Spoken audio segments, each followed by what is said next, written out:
Hi, hello and welcome to நித்திய நளினம். இன்னைக்கு நம்ம பார்க்க போகிறது ரொம்ப சிம்பிளான, ஹெல்தியான, டேஸ்டியான பிசிபலாபாத். ஆமாங்க, ரெடிமேட் பவுடர் எதுவும் இல்லை. நீங்கள் எந்த பவுடரும் அடிச்சிக்க வேண்டாம். எப்படி சட்டுன்னு பண்ணுறதுன்னு பார்த்துடலாமா? இப்போது நாம் ஒரு 5 பேருக்கான சர்விங் பார்க்க போகிறோம். ஒரு குக்கர் எடுத்துக்கோங்க. குக்கர் லைட் பண்ணிவிட்டு அதில் ஆயில் சேர்த்துக்கோங்க. 6 டேபிள் ஸ்பூன் ஆயில் சேர்த்துக்கோங்க.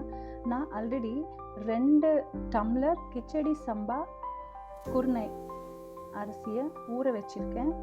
நான் ஏன் இந்த ப்ரோக்கன் ரைஸ் எடுத்தேன் அப்படின்னா, இது ரொம்ப சாஃப்டாகவும் இருக்கும், ஈஸியாக குக் ஆகிடும், சட்டுன்னு வேலை முடியும்.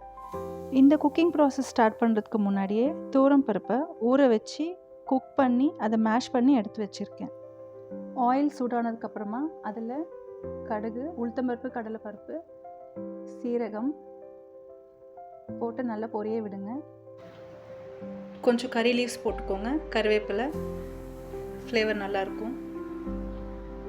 இப்போது 2 பச்சை மிளகா கீறி வச்சது, அப்படி இல்லைன்னா நீங்கள் ட்ரைடு மிளகா கூட போட்டுக்கலாம். ஃப்ளேவருக்கு ரொம்ப நல்லா இருக்கும், டேஸ்ட்டாக இருக்கும். அது கூட இஞ்சி 2 பிட்டு, பூண்டு ஒரு 10 பல் போட்டு மிக்ஸ் பண்ணிகிட்டே இருங்க. கட் பண்ணி வச்சுருக்க ஆனியன் அதை போட்டு மிக்ஸ் பண்ணிக்கோங்க. ஷெல்லாட்ஸ் இருந்தால் போட்டுக்கோங்க, இன்னும் ரொம்ப டேஸ்ட்டாக இருக்கும். நல்லா மிக்ஸ் பண்ணி விட்டுட்டு ஆனியன் பிங்க் கலரில் ஃப்ரை ஆனதுக்கப்புறமா அதில் டொமேட்டோ சேர்த்துக்கோங்க.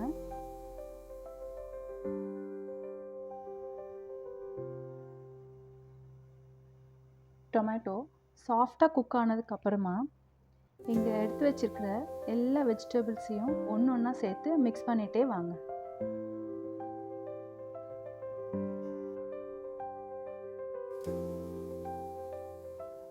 ஃபர்ஸ்ட் கேரட் சேர்த்துக்கோங்க. அப்புறமா ட்ரம் ஸ்டிக் சேர்த்துக்கோங்க. முருங்கைக்காய். இந்த முருங்கைக்காயும் கத்திரிக்காயும்னா சாம்பார் ஃப்ளேவர் நல்லா எடுத்து கொடுக்கறது. மேக்ஸிமம் ட்ரை பண்ணி அந்த 2 காயும் போடுங்க. அப்புறம் உங்ககிட்ட என்ன காய் இருக்கோ அந்த காய் போடுங்க. இது ரேடிஷ், முள்ளங்கி சேர்த்துக்கோங்க.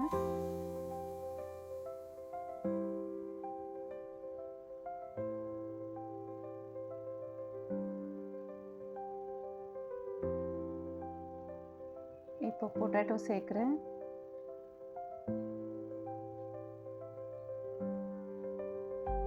ஃபுல் ஆஃப் வெஜிடபிள்ஸ்ன்றதுனால it will be so healthy for you. நம்ம தனித்தனியாக சைட் டிஷ் கூட செஞ்சுக்க வேண்டாம். வெண்டைக்காய் சேர்த்துக்கோங்க. நீங்கள் லேடிஸ் ஃபிங்கர் சேர்க்கறதுனால அந்த குழம்புல ஒரு சின்ன கொழகொழப்பு தன்மை கொடுக்கும், அது ரொம்ப நல்லா இருக்கும் சாப்பிடும்போது.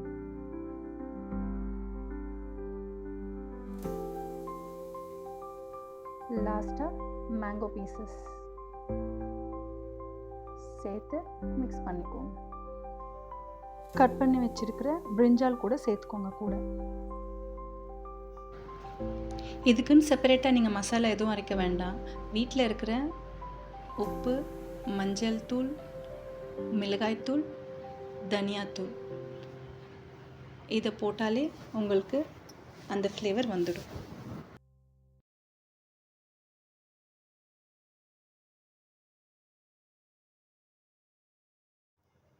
இது எல்லாத்தையும் ஒன்று ஒன்றா போட்டு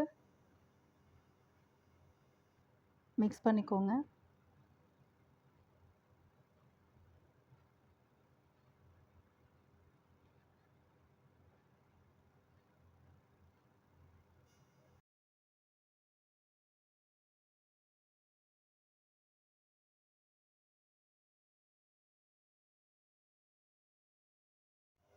ஒரு லெமன் சைஸ் புளி கரைச்சி வச்சுருக்கோம், அதை அதில் மிக்ஸ் பண்ணிக்கோங்க. ஊற்றி கிளறி விட்டுடுங்க.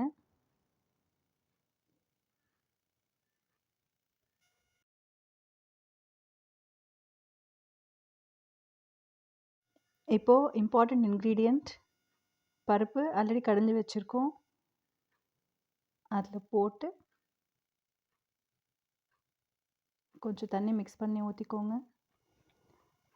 2 டம்ளர் தண்ணி ஆட் பண்ணிக்கோங்க. நான் 2 டம்ளர் ரைஸ் எடுத்தேன், இப்போ 2 டம்ளர் தண்ணி ஆட் பண்ணியிருக்கேன். பருப்பு கடைஞ்சி அதில் கொஞ்சம் தண்ணி ஆட் பண்ணியிருக்கேன். ஊற வச்சுருந்த ரைஸ் எடுத்து அதில் போட்டு மிக்ஸ் பண்ணிக்கோங்க.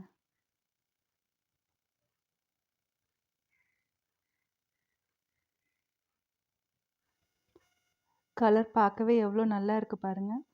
அதில் ஒரு சின்ன பிட்டு ஹிங்கு, பெருங்காய கட்டி போட்டு குக்கர் லாக் பண்ணிவிட்டு குக்கர் 3 வாட்டி கொக்கரக்கோன்னு கூற வரைக்கும் வெயிட் பண்ணுங்க.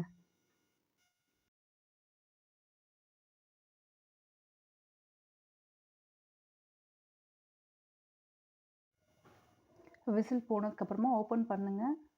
மேலே கொஞ்சம் சாம்பாராக இருக்கும், கீழே ரைஸாக இருக்கும். எல்லாத்தையும் நல்லா போட்டு மிக்ஸ் பண்ணிங்கன்னா உங்களுக்கு அந்த கலரே சேஞ்ச் ஆகும். வாவ், சூப்பர் ஆயிடுச்சு.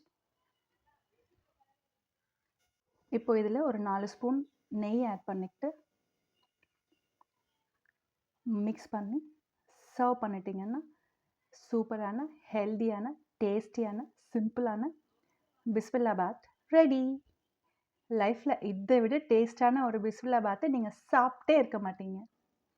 இதே மாதிரி நீங்களும் டேஸ்ட்டாக செஞ்சு பாருங்கள். இல்லைன்னா டேஸ்ட்டாக செய்கிறவங்களுக்கு அனுப்பிச்சி செஞ்சு கொடுக்க சொல்லுங்கள். Dhyanesh reaction for this.